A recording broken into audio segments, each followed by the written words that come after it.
What's up and welcome back to Rumor Has It Official. Let's get straight into talking about 90 Day Fiance. This is an early premiere, part 1 of season 7, episode 3. And the title of this episode is, What Am I Worth to You? Starting off with Robert and Annie. So Robert says that his first night with Annie was great. He says that they had some drinks and had a great time. Annie says after Bryson went to sleep, they were intimate in his living room. When Robert wants to know how her first night was, Annie tells him that she didn't sleep well, adding that she's used to sleeping alone. Annie tells Robert that she needs some clothes and wants him to take her to get some. She adds that she left majority of her clothes back home with her sister to sell. So Robert agrees to take Annie to get some new clothes that day after they drop Bryson off at school. Robert ends up taking Annie to a thrift store, and Annie is not impressed.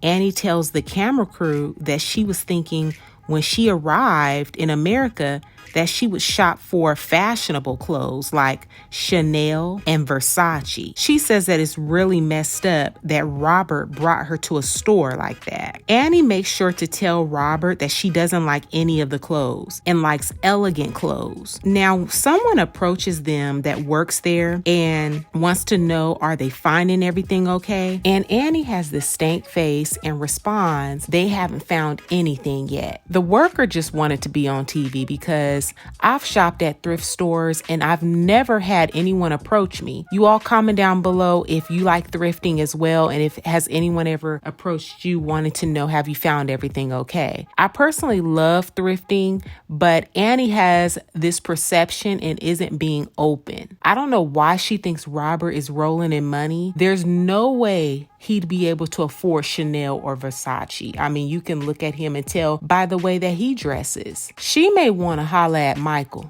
Is she trying to get some Chanel and Versace? Holla at Michael if things don't work out with him and Juliana. So moving on, once Annie finds out that she's shopping in a store that only sells used clothes, she jams Robert up and he responds, it's still clothes that are in good condition.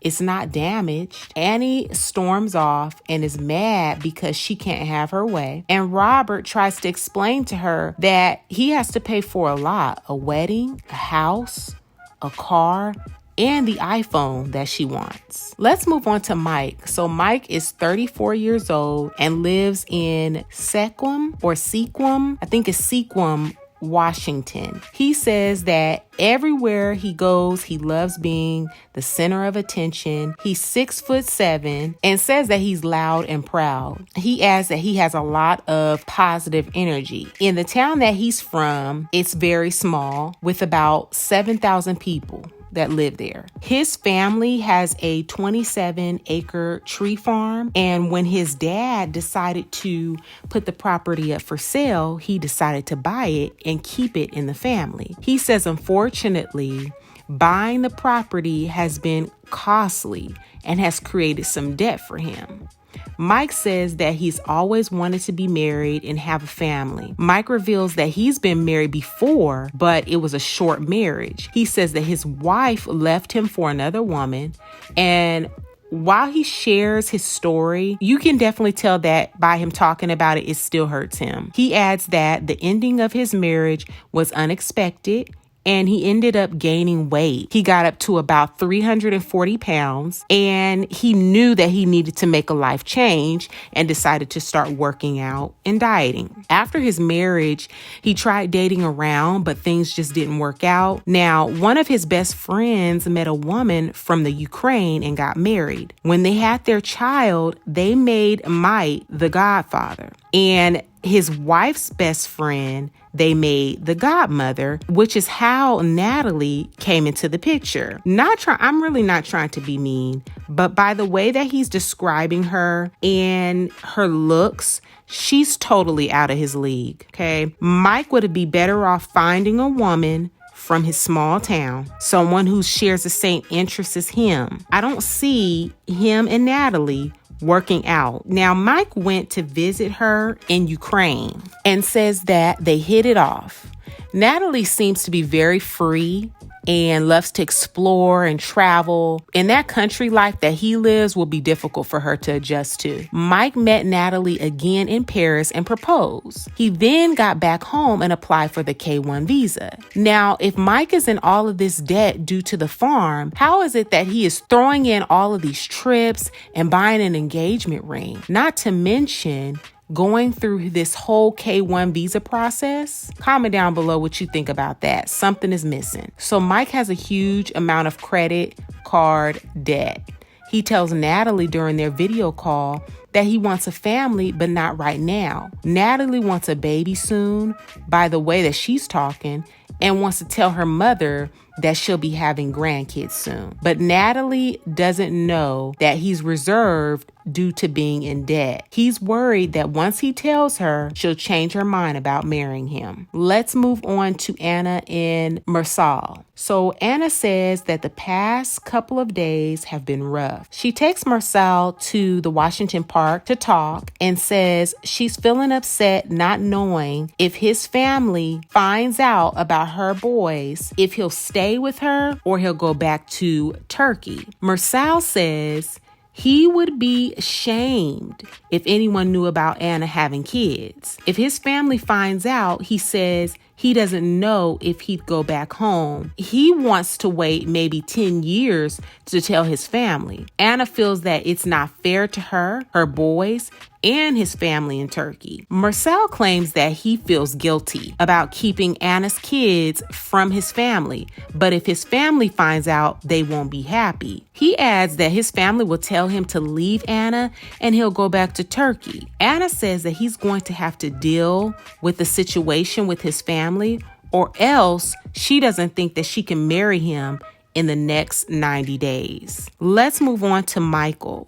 So Michael returned from Brazil not knowing for certain if Juliana would get the visa. But since then, he's been speaking to his attorney and expressed some of his concerns. Now he's been anxiously waiting on an update from Juliana. Then Juliana sends him a video holding her visa saying she now has 90 days to marry him. So 3 days later, Michael says that he really wants Juliana's arrival to be special. Michael has rented a Hummer limousine to welcome Juliana to America. Is all of this necessary? I believe that he's trying to prove a point and he's just doing too much. He jokes about how he thought about getting a helicopter and it was out of his budget. Michael gets to the airport to greet Juliana, and Juliana says that it feels amazing and feels like she's dreaming. When Juliana sees the limousine, she says she has the best man in the world. When they get in the limousine, Michael says something to Juliana that is very disturbing to me. He says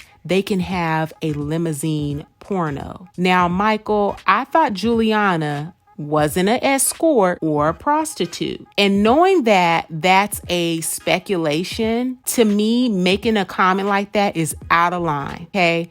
It's out of line to joke, quote unquote, joke like that. So moving on, Michael has got the limousine, flowers, wine as old as her year of birth, and now he is gifting her with a custom necklace that he had made for her. Juliana tells the camera crew that she grew up so poor and worked as a seamstress, making $10 a month, sometimes $20 a month, adding even collecting bottles to recycle in order to purchase meat. So being married to Michael is bigger than anything that's ever happened in her life. So she's hoping things will work out. Let's move on to Emily and Sasha. So in the middle of the night, Emily's water broke with her contractions 10 minutes apart. So Sasha rushed her to the hospital. Emily should have gone back home, okay? She should have gone back home to deliver her baby. Just having the support of her mom or her sister would have given her more peace, but all she has is Sasha and her strange looking doctor. Sasha has never been in the room before with any of his other kids.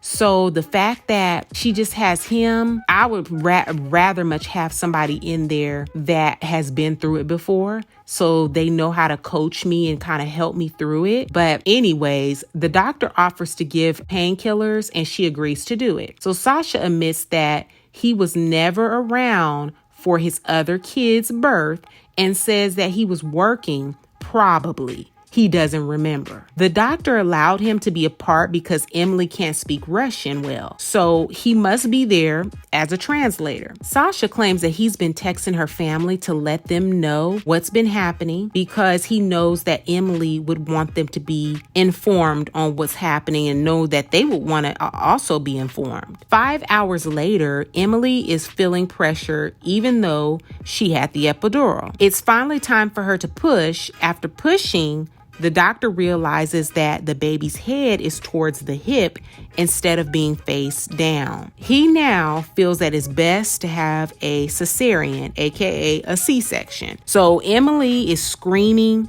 but once they start the C-section and get the baby out, she's calm. Let's move on to Tania and Syngin. So it's the next day since Syngin's arrival, and Tania says that she loves playing with his armpit hair and cuddling with Syngin. Tania tells Syngin that it would be another full day with her friends, and Syngin doesn't seem excited about it. Tania says that if she was ever given an ultimatum, she'd always be with her friends. They come first. They've been there for 14 years and will be there 14 years after, God forbid. This is what she says. Syngin says that that's not what he wanted to hear, but Tania is basically giving off sorry, not sorry vibes. So I don't know what this girl's fetish is with his armpit hair, but she was really sitting there playing and twirling it around. Like, it was just really weird. So in the next scene, Tania and Syngin are walking the streets of New York, and their baby ducks are tagging and waddling along with them, trying to keep up. So they go for dinner, and over dinner, when her friends question Syngin about where he would like to work, what he would like to do once he gets his work permit, he says that he wants to start off by bartending, then be a firefighter, and do Hollywood auditions. He doesn't stop there. He says that he wants to try out opera. Then they end up getting on the subject of babies, and Tania says that she's given him 3 years. Syngin isn't 100% sure that he even wants kids, so we got to see how this is gonna work out. I don't see it lasting. So I need to hear your thoughts on this early premiere part 1 of 90 Day Fiance season 7, episode 3. The title of this episode is What Am I Worth to You? Comment down below in the comment section letting me know your thoughts on this episode. Give this video a big thumbs up. Share with a friend who also loves watching 90 Day Fiance. Don't forget to subscribe and hit that bell so you'll be notified on the next time that I make an upload. And I will catch you all in the next video. Peace.